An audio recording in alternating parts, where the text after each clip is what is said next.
All right. Hello, everybody. Thank you so much for joining us today in our webinar. We're very excited that you're all here.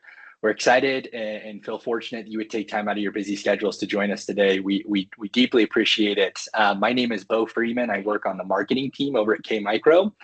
And I'm going to take care of a few kind of housekeeping items before we jump into the content and before I introduce our wonderful presenters that we have today. So first housekeeping item for everybody to know out there, very important to know, we will be recording this webinar. So it's automatically recording. Afterwards, we'll take it, we'll upload it to our YouTube channel, and we'll send out that link to everybody that registered so you can have it. So you can go back and reference the material that we discussed today, or if you have a coworker that wasn't able to make it, you can forward that video recording onto them. That's our first piece of housekeeping items. Second piece of housekeeping that we want to take care of is the chat section. So once again, you're taking time out of your busy schedules. We want this to be something that's valuable to you. So if you have questions while we're presenting, please use that chat section to drop your questions in there. We'll do our best to get to all the questions. We may run out of time, but if we can't get to every question that drops in, we'll make sure we do some follow-up and answer your questions. So recording, chat, the next housekeeping item we kind of want to take care of is our poll questions. So we have a couple of poll questions that we want to launch. These poll questions will help us kind of understand where everybody is at so that we can better tailor our content and better serve you guys. So I'm going to launch our first poll question here.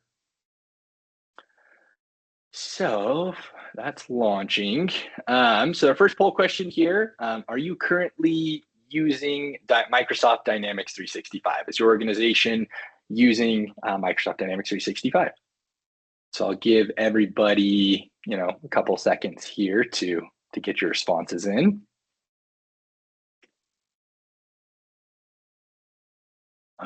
Okay. All righty. Okay, let's move on to our next poll question. Thank you, guys. Hey, Ian, I think somebody's in the lobby. Could you let them in? Sorry, everybody. Just make sure we get everybody in here. Thank you, sir. All right, next poll question. All right, so when was the last time you assessed your security measures for sensitive Dynamics 365 data? So have you done that within the last 3 months? Was that 3 to 6 months ago, over 6 months ago? Or have you never done it and you're not sure when that last kind of assessment of your security inside of Dynamics 365 happened? I'll give you guys just about 30 more seconds here to get your responses in.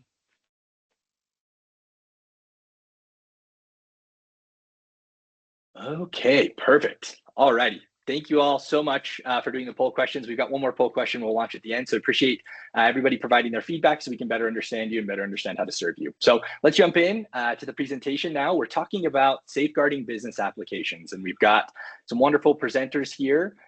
Myself, I'm the director of marketing over at KMicro. I'm going to be hosting and doing a little bit of presenting. Also joined by Mohammed from Microsoft. Mohammed, do you want to take a second to introduce yourself and tell us kind of what you do over at Microsoft? Hi everyone, nice to meet you all. I am Mohammed Aurangzeb. I'm a senior partner solution architect, and I work with partners on business applications workload on guiding our partners and customers how to best use our applications and share some best practices on those. Very nice to meet you all. Thank you, Mohammed. It's great to have you. We're very glad you're here today. Ian, tell us a little bit about yourself and what you do at our organization, KMicro.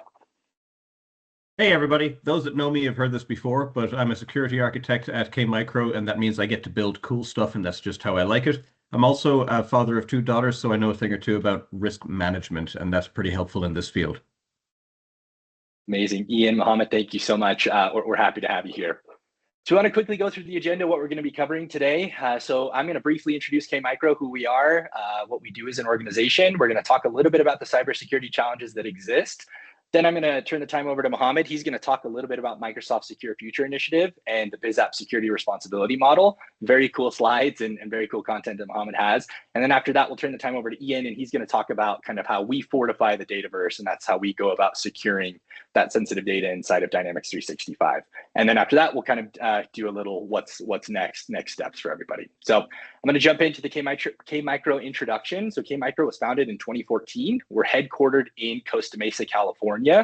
we are a multidiscipline Microsoft partner, right? So we do a lot of things within the Microsoft ecosystem. If you look kind of at those badges on the bottom there, we're a part of MISA, so that's Microsoft's Intelligent Security Association. That's a pretty exclusive group. There's not a ton of members of that. It's kind of, there's some stringent requirements to be a part of MISA, and KMicro has met those requirements. We are also solutions partners for modern work, business applications, and security. So we love Microsoft, we love what they're doing, and we love the partnership that we have with them. And then if you look at kind of the market segments that we serve, we're focused on energy and resources, manufacturing, healthcare, media and entertainment, credit unions, and real estate. So those are some of the verticals that we serve, and we've got a lot of happy customers in each of those areas. And then looking at our organization, kind of what we bring to the table. And this slide, I love this. This is kind of why I'm really excited to work at KMicro. We do a lot of things, right? You'll see kind of the capabilities we have here, and we talked about that multidiscipline Microsoft partner. We also do IT services, managed IT services, backup and recovery, help desk, all of that good stuff. And then you can see we do modern workplace. We're a Microsoft CSP licensing partner.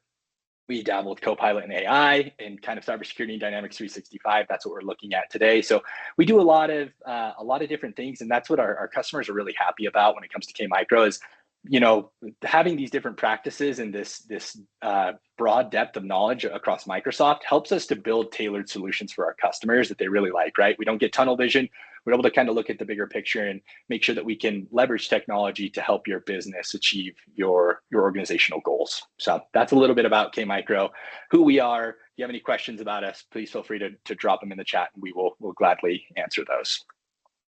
So we're going to transition a little bit and talk about cyber threats. I don't want to take a ton of time here. We just do need to set the stage, right? A lot of you, I'm sure if you're on this call today, you are working in the cyber security space, right? So you're probably pretty aware of how quickly cyber threats are evolving. And so Mohammed gave us this slide graciously, and there are just some stats that come from Microsoft, and they're honestly crazy. Like if you look at the sophistication from 2023 to 2024, Microsoft was tracking 300 threat actors, and it's 1,500 in 2024. So more and more threat actors are popping up. The speed statistic here is just absolutely crazy. So an hour and 12 minutes, that's the median time for an attacker to access private data from phishing. So if the things are not secured and the hatches are not battened down, they're going to get in there and they're going to get what they need and do the bad things they want to do really quickly. And then if you look at the scale, this one kind of just blows my mind. Like if you look at the numbers here, in 2021, 579 password attacks were happening per second. That number is now 7,000. So it's accelerating really, really rapidly. And I commend all of you that are working in the cybersecurity space. It's absolutely amazing that you're able to kind of keep these threat actors at bay and keep your organization safe. You are protecting many people's livelihoods. So it's a very noble pursuit that all of you are engaged in. If we look at the next slide here, so looking at the state of cyber threats, we know that AI has introduced a lot of positives, right? There's a lot of great things. It's increasing our productivity, enhancing our efficiency, but there's also the flip side, right? Adversaries are going to use AI in creative ways, right? They're going to be able to scale their attacks larger and faster. And so we kind of have to look at that. So Ian, I had a quick question for you. You're a security architect. When it comes to AI, what are you kind of most concerned about from a security perspective? Well, having my identity stolen, right? The way that they can do a replication of what your image and your behaviors and your sound is really scary. So that's the first thing. And then the second thing, just coming from a security perspective, because that's what I do, is how helpful it's been to me. So if it's helpful to me, I can't imagine how the other side is using it to be helpful to them, right? And to try and figure out ways around what I put in place as I'm trying to figure out what they're doing to put into place new things. So it's kind of a race, a race to the top, and that's what I'm scared of the most, is just seeing how powerful it is on my side, on the defender side. I can't imagine what they're using it for on the other side. And something actually interesting to check out if you haven't, since I had written my notes for this post, I try to keep up on this kind of thing. Black Basta. BASTA. I did not curse on the webinar, but Black Basta is an APT that has been they leaked their I'm not sure how they did it, but their data was leaked, and somebody put together an AI from ChatGPT 4 based on that leaked data and trained it. So it's been a super helpful tool on the Defender side to go and query, hey, what are some of the top techniques that you guys are using? How are you funded? How do you make, how does the data flow work? How does your organization operate? And ChatGPT is able to tell us those answers based on the leaked data from that threat actor. That's one of the coolest and most effective, most awesome things I've seen come out of generative AI in the security side lately. But yeah, that's what I'm worried about, is what if that was turned around? That kind of thing. Yeah, great insights, Ian, and I appreciate that. And I think you'll talk maybe a little bit more about this down the road. But just once again, it shows the importance of the content we're going to cover today, right? AI is making more things possible for those threat actors. It's more important that now than ever to make sure that everything is secure. So transitioning here, just continue to talk about kind of the state of cybersecurity. Like the cost and complexity of cybersecurity is just insane. Like this first point here, organizations are using an average of 80 security tools, creating management challenges. That's absolutely crazy. I'm a marketer. I couldn't imagine using 80 different tools to try and accomplish my job. That's insane. We look at the cost in 2025, $10.5 trillion, the global cost of cybercrime. Absolutely insane. That's so much money. And then looking at the new regulatory updates tracked every day, 250 new regulatory updates every single day. It's very complex and it's very costly, right? If you're not prepared. And so I'm really excited to now kind of turn the time over to Mohammed. We've talked about kind of the landscape and what's going on, and really excited to turn the time over to Mohammed to learn about kind of what Microsoft is doing with their Secure Future initiatives and how that can help organizations. So Mohammed, I will turn the time over to you. Thank you both. Thank you. It's very interesting topic to discuss with our partners and customers. So at Microsoft last year, Microsoft started an initiative of security as its first priority, and we launched something called Secure Future Initiative. And what we are doing over here is that we are making sure that there is more adherence and more rigorous controls on the products and services within our cloud, and how we are actually working with our partners and customers to make sure the applications or the services get deployed on the cloud are more secure in this regard. And we have actually under SFI, we have three principles: secure by design. As when we are building the applications or configuring the services, we want to make sure during the implementation lifecycle, these things are being considered, not the security is taken as an afterthought during the configuration of like business applications workloads as well. Then we are actually then the second is about secure by default. That means the customers and partners, when they are using certain features and or products, they do not actually leave certain things as optional. They actually work and discuss this thing beforehand. What are these features, how it will impact their work, and how it will help them stay secure and compliant as well. So we educate and guide customers and partners how they can use the features in the product so that these make them more robust against these threat actors. And last and most important is about secure operations. So the partners and customers on any workload, once it's get deployed, then this is the actual test start for the security as well. It's a continuous job for our customers to look into it, that the best practices are being followed, that there is always continuously monitoring, auditing, and certain checks and balancings are in place so that they run their workloads more securely in this modern world and in the global digital access. As we move forward to the next slide, I just want to share this as a conceptual map about our Secure Future initiative.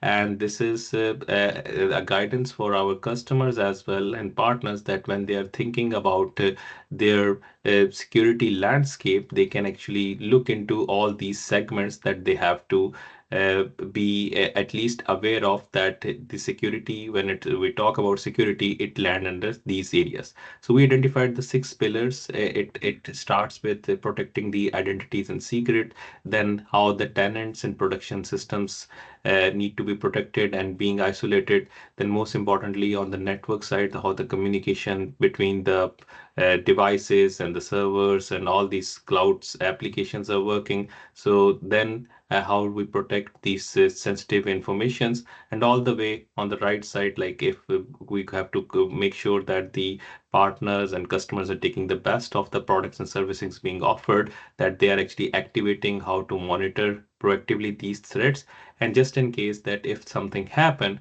how they can react to these things to actually break the chain of events so that these things could be not the threat actors can be not taking over the network or your devices or your data very easily. As we move on to next slide. So one of the approach which is as an industry-wide common practice is being used in Microsoft as well. It's a zero trust approach, and that's why sometimes you see when you are actually accessing different application or services, you are being prompted to sign in or get authenticated, because it's called zero trust approach. So when you are actually going through, it's not like somebody come in the morning and just put the password, and the all day or before continuous working, there will be nobody's asking for authenticating, validating the session, everything. So when you're working from one service to another, you're opening different browsers in Edge or Chrome, or you're going to different services. It keeps on revalidating the access to make sure that there is a actual human legitimate user or actual application which is accessing the data. So this is the zero trust approach. It's not, that's why we have to be making sure, since there are many building components and block and many applications and services are composable, we are using in today's modern technology landscape in any enterprise as well. So this is the approach being widely used and practiced by Microsoft and other hyperscalers as well. As we move forward to the next slide, uh, in the concept of business applications, so we have ever growing uh, business applications as well. You can see from the screen there are so many different workloads as well, and many times when the customers and partners, when they're deploying to the enterprise, the customer IT teams, they have to configure work across these different workloads, and gradually sometimes they are starting with certain maybe Power Platform or maybe Dynamics 365 ERP, then they expand to maybe CRM or other workloads as well. And at the same time, these services are getting connected with other Azure Fabric data services as well. And in certain cases, many of the customers are multi-cloud enabled as well. They have the services on other cloud as well. So this is where the guidance from Microsoft and then the partners like KMicro comes. What are the best practices to evaluate certain security posture as well, and what you have to configure while implementing and then managing your workloads. Moving on to the next slide, I just want to share this very important differentiation or classification of responsibility. Many times the customers assume that, okay, this is a SaaS service, so it's being deployed on cloud, so everything they are just actually logging in using the services as well. Yeah, theoretically it was a model, but we want to put that the security or maintaining or managing that workloads, it's a three-party responsibility, and it depends on what type of things. Like for example, if it is deployed on the data center with a hyperscaler, so the physical security of that and actually some security over there is being managed by the hyperscaler. Then the partners plays an important role as a service provider in educating and guiding the customer that, okay, what type of services and how they should be configured and what is applicable in the customer enterprise landscape and how they want to expand it, deploy it, and use it at their disposal. And lastly, and since customer IT team take over the operational part most of the time, so they are responsible to make sure the endpoints are protected, and they have to work with the partner to make sure there's a continuously a optimization, robust, secure operations being monitored. So the first of all, the workloads and the users and the brand reputation is being protected. And then just in case if something happen, they have a proactive plan how to actually approach this type of breaches or try to actually force them out of the gate, and instead of get certain things or assets get compromised. We do have a lot of resources over here in the Success by Design methodology and the other checklist. However, we will expand further that the security and compliance is a much broader topic, and especially with the advent of AI, the responsible AI element is now actually like many times within the business as well.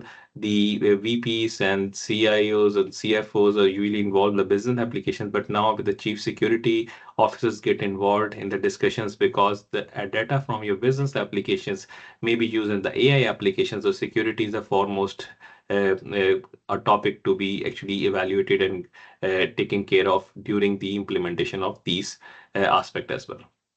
Moving on to the next slide, we just want to share that there are a lot of different Microsoft within the business applications. These are features right from the database security, how the data policies could be applied.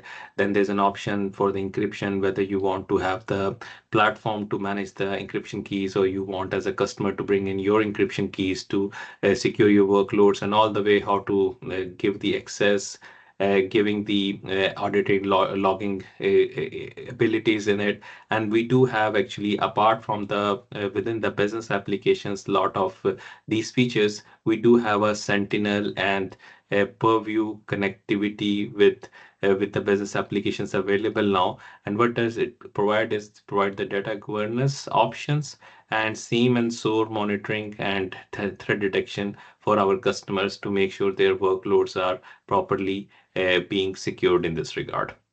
And last thing before I hand over to Anne to show some demos and other cool stuff as well.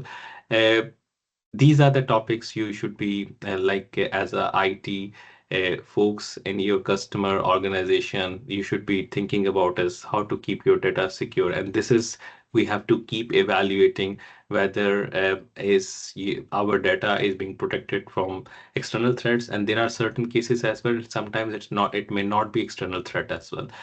For example, maybe there is a employee or somebody who may get terminated, and there is somebody who is actually as anomaly exporting a lot of data, accessing the information due to oversharing or not providing the right access to the certain sensitive information, and it get leaked to other parties within your organizations. So with that, I just want to hand over to Ian to share some of the other cool things KMicro is working on with their customers.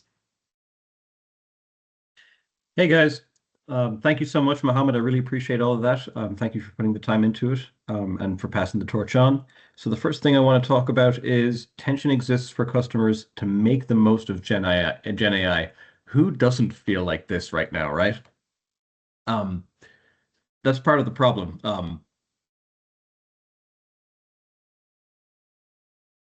Pardon me. So in 2025, companies are under significant pressure, right, to jump on the AI bandwagon and get onto the train. The potential to maintain competitiveness and drive innovation is huge. However, despite the significant investments we've seen in the past couple of years, only about 31% of organizations expect to measure generative AI's return on the investment in the next 6 months. The expertise required, or the knowledge to actually effectively deploy it, is where the gap is right now. Similarly, PwC emphasizes that the AI strategy is crucial, but transforming companies incrementally across various areas can cost. So there's a lot of tension to try and get to not miss out, right? FOMO, but getting it right is the hard part. So obviously it's causing a lot of friction. The difference here, like it shows in the graph, is secure and govern your sensitive data while trying to accelerate your generative AI enabled applications. The sweet spot's right in the middle and it's hard to get to. Let's go to the next one. And why is Purview for Copilot Studio apps needed? This one's great because with the explosion of AI, we're living with another wave of focus on data security. And Gen AI anxiety, Mohammed, thank you for adding that piece to the slide. I love it. Gen AI anxiety is kind of how I would describe some of the FOMO on top of the anxiety you might get from incorporating it into your data. And we're going to show you a really neat demo later where what where we really describe what this means and kind of show you in real time what this could do. The anxiety comes from, hey, we've implemented Purview so it can help you be more effective in your day-to-day stuff, but how could that be leveraged against you? There's a fine line between security and convenience that we're all aware of, right, for a long time, and it's that tug of war just never seems to. It's like good and evil. It's a constant battle. Here are some statistics around it.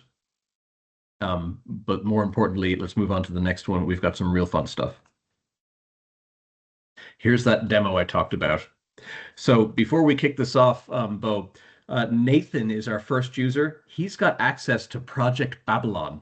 I want to explain what's going on here before it starts kicking off. Project Babylon is a top secret project. Not necessarily everybody else in your company is supposed to know about it, right?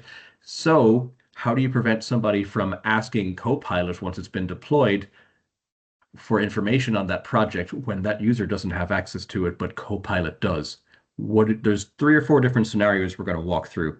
The first one is Nathan is a FTE. He's an engineer that's actually involved in Project Babylon. So we're going to see what it looks like when he prompts Copilot for information on Project Babylon to try and be more efficient on maybe the time he spent on it and things like that with his calendar integration. The next person, Alice, does not have access, is in no way associated with Project Babylon. We'll see what her prompt looks like when she asks, hey, I've heard about this, what is it? And then the last person, usually my engineering friends want to ask about this one, hey, what about the admins? What do we see when we've deployed a generative AI? What does that look like for us? We obviously get different prompts and responses, right? So let's walk through each of these 3 different scenarios here. Can you go back to the... Yeah, sorry, not sure what happened there. We'll push play now. All right, sorry. Here we go. As you can see, we're in Contoso, Microsoft's demo tenant, the infamous Contoso. And we're going to go over to channels, go to Teams, and in this situation, there's a Teams chatbot. Here's Nathan. Nathan's our engineer that's actually involved with Project Babylon.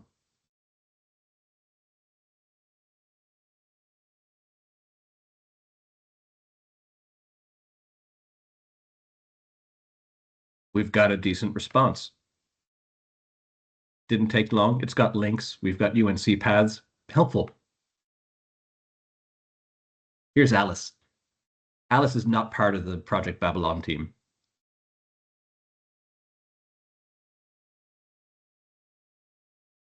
I love how it doesn't actually say, you're not authorized to know about this. It just says, I don't know how to help you with that one. And here's what an admin would see. They can actually get reports and information on all of the different AI bots or instances that are running if they ask with the right prompt, right? So it's a very powerful tool. And that brings us to our next one, right? We just talked about 3 or 4 different types of users.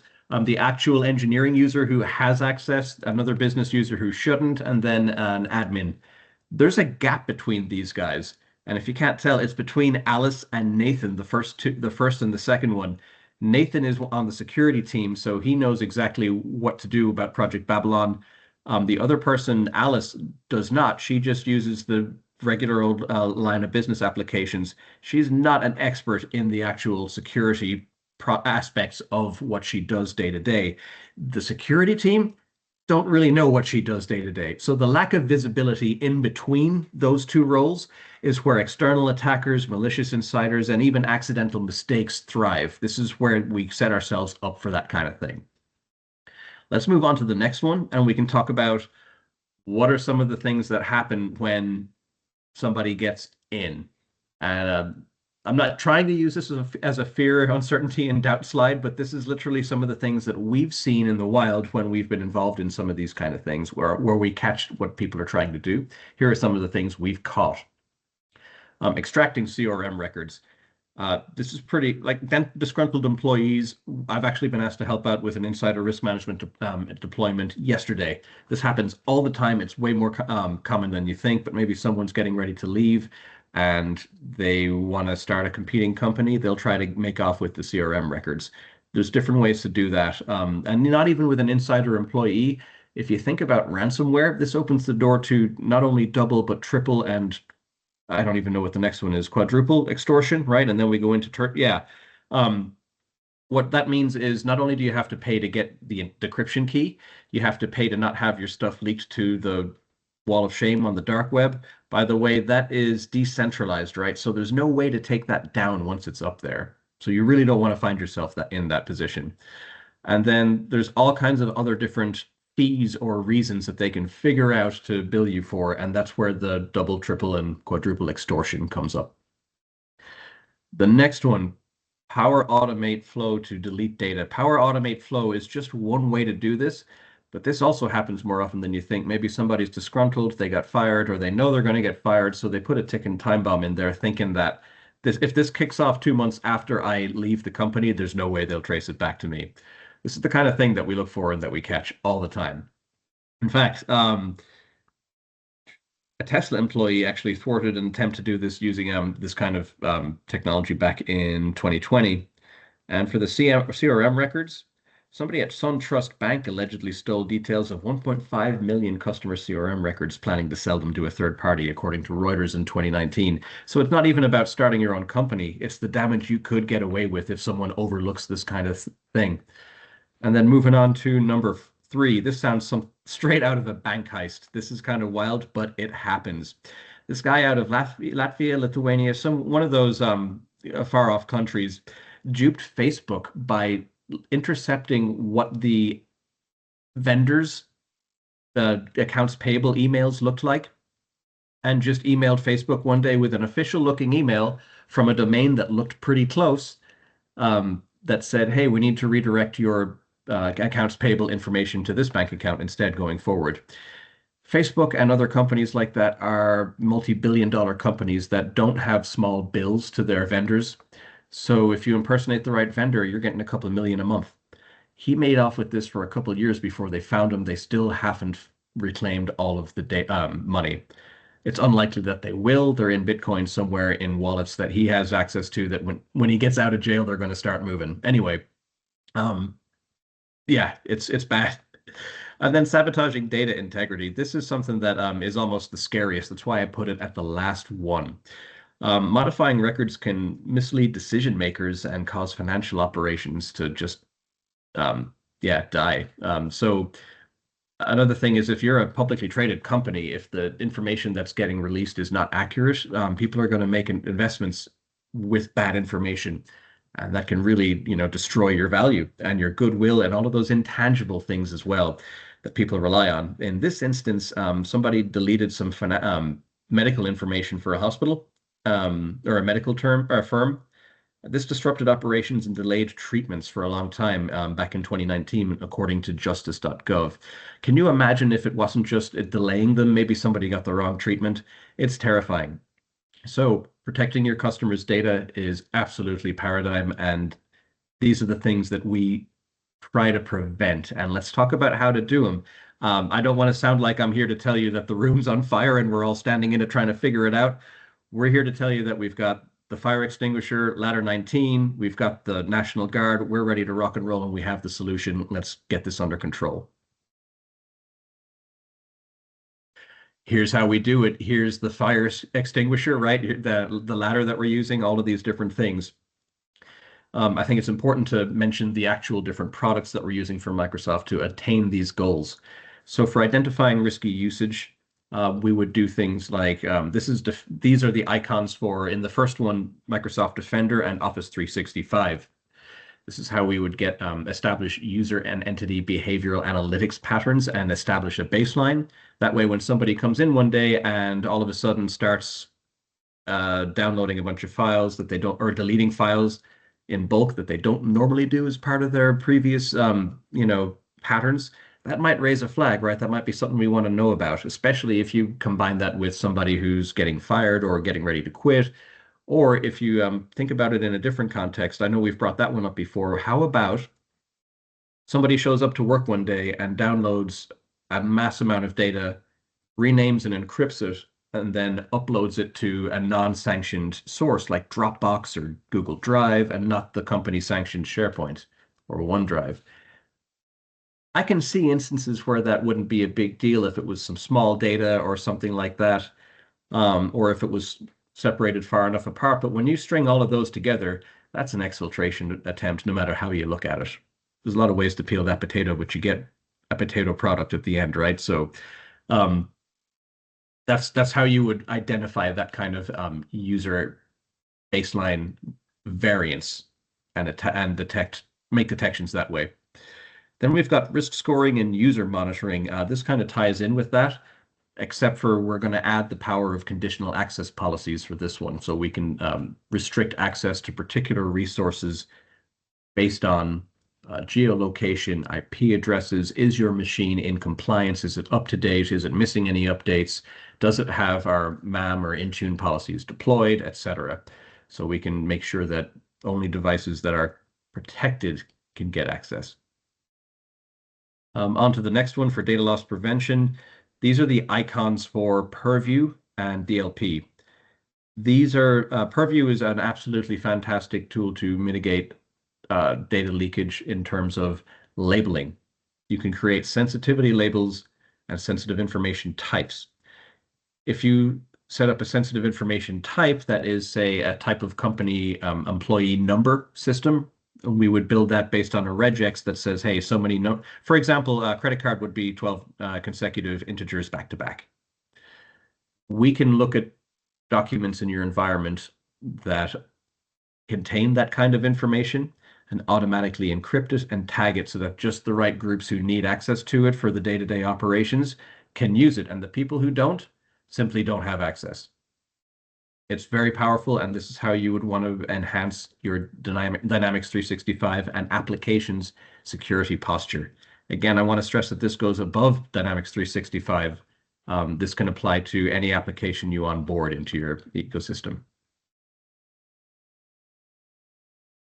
On to the next one, please. We'll show you some examples. So the first one, remember we talked about unusual file sharing.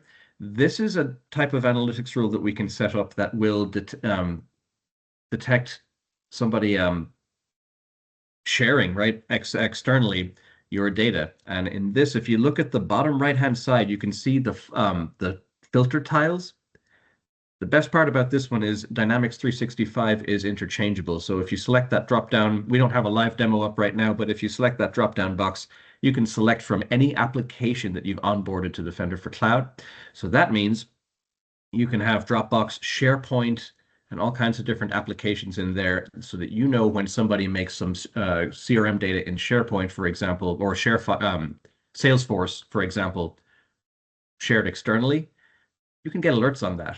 That's the kind of granularity and visibility we can get into your applications and the governance that we can use to protect. By the way, guys, we want to keep this super informal. We're all friends here. We're big nerds. If you have a question, just unmute yourself and shout it out. I don't think anyone has to keep their, raise the hand or anything. Yeah. Yeah, they can't come off mute. So chat section. Oh, they can't? Okay, use sorry. Chat section. Yep. But yeah, go ahead and reach out, guys. We're all about making this a two-way street. So if there's any questions on this, feel free to reach out or drop something in the chat. But in the meantime, if there's nothing yet, we'll go ahead, Bo, and move on to the next one. We can always move back. So here's a mass download by a single user. This one is just like what we talked about earlier. We've got an activity type equals a download from the application Microsoft Dynamics 365. The IP address isn't Azure, and the user is set to any role. Very broad net. The only thing that's kind of funny for me is, do you see the repeated activity on the very top? Minimum repeated activities is 50 within a minute. I like to know when the minute something happens as opposed to making somebody prove it 50 times. However, I can see that somebody might get overloaded, right, with SOC fatigue if they've got so many alerts coming in for every instance. So there's different ways to customize this to try and maintain your SOC sanity for when you need it most. And that's what's really cool about this is the flexibility. Let's move on to the next one. Conditional access. We touched on this very briefly earlier, and I'm excited to show you this one because if you look at the bottom right-hand side, you can see all of the different types of applications that we're able to touch on. Not just Dynamics 365, although there's a bunch of variations of it in there if you look close. But we've got those cloud applications, all users on the left-hand side. We've got 10 applications that we've targeted this against. It doesn't say what the condition is, but I want to talk about this. The conditions can be any IP addresses inside of the northern US and Canada, right? If you want to exclude companies or countries outside of that. Maybe you do business in Europe, you would want to make an exception and put the IP address or geolocation in there. Maybe you'd want to make sure that, hey, nobody in our company uses Apple devices. Let's make sure no Apple devices are connecting in here. Maybe we don't want anybody who's behind on updates, all kinds of things. And this is really helpful too if you're a BYOD environment. I can't stress that enough. Securing your BYOD is kind of a myth, right? But you can do the best you can. When it's somebody's personal device, you only have so much you can do. However, conditional access can make sure that that device is at least up to par before it accesses anything without enforcing them to do anything, right? It just says you can't access this if you're below a certain Android or iOS level that's vulnerable. So these are the kind of flexible and use cases that we've seen that are super helpful. Anyway, essentially what this is saying is nobody's able to get into your dynamics data from insecure devices. On the grant controls, I see there's 2 of them. I'm willing to put money on one of those being MFA, right? If anyone wants to access CRM data, I'd like them to do it if they're doing it from a BYOD device to prove that they have MFA and verify that way too. All right. I feel like I've been talking a lot at you guys. Make sure you reach out if there's any questions. In the meantime, Bo, let's keep trucking. All right, on to my favorite part. So all of the different types of solutions we talked about earlier integrate into Microsoft Sentinel, and this is where the money is, right? This is where the wheels turn, where the rubber meets the road. Microsoft Sentinel ingests telemetry from all of your other sources, your applications, your endpoints, your email activity from Defender for Office 365, all of those different things, your user behavior, and puts those into a workspace or a table. And then it's able to analyze those and detect behaviors. So that's how it does that. If you plug in a USB drive and you download some stuff and then you put it into the USB drive and zip it and make off with it, all of that telemetry is going to be in your workspace in Sentinel, and you can build analytics rules that apply to those specific behaviors. And that's how it detects these types of malicious activities. And then we can kick off the AI automatic investigation and try to look into it further, see what time of day it was, see what device it was, what IP address it was, what user privilege it was. Is this part of the user's typical day-to-day activity? Things like that. And then it makes a decision and runs up the chain to the respond part. It's more than a SIM. Sentinel is not only a security information and event management system, it's a SOAR as well, a security orchestration and automation and remediation tool. And that's where the real value comes in. One of my favorite things to do is build logic applications for unique situations. So just for example, you could have a KQL query that looks for event ID 5012, is it 3 or 5? And that is failed login attempts into Azure. So you can search for failed login attempts to Azure after hours from different types of accounts. And if any of them hit, have it generate an alert in Sentinel and pass the username on. And then your logic application can go ahead and delete those users. Well, not delete them, but disable them, email their managers, and update the ticket in Sentinel. So your SOC analyst doesn't have to do anything besides acknowledge the note, reach out to the manager and coordinate that he has or she has in fact reached out to the offending user and it wasn't a false positive. Otherwise, the work's already done and the user's been disabled. The huge part of that, if you think about it and set this up as an NRT or a near real-time rule in Microsoft Sentinel, those run between every 30 seconds to a minute. Correct me if I'm wrong, Mohammed, but near real-time rules run in pretty much real-time, right? So every minute, at least. Imagine somebody tries to make off with some data and they trigger one of these analytics rules based on a KQL query you wrote for exfiltrating data. If it's a large amount of data, this logic app could detect that, automatically kick off, disable the user's account, email their manager and update the SOC ticket in Sentinel so your analyst knows, oh, okay, the user's disabled, manager's been informed, I'm going to hang tight for a minute. That way they can go focus on something else that's more important. If you were to not have that automation in place, imagine how long it might take for somebody, even if it's 5 to 10 minutes, for a good SOC analyst to see what's happening, make a decision, and disable that user's account and email the manager. That's not going to happen in the first minute or two. That's going to take a little bit longer just because we're people. So I love to talk about the added value here where we can automate what happens. So my favorite part is the respond, and it really means it when it says, if you read it here, rapidly and automate protection. All right. Ian, we are at time here, so I apologize. We're going to transition to this next slide and then let everybody go. Ian, are you able to see my last poll question and launch it? I lost Teams. Is that something you could launch for us? Let's see what we got. I do not.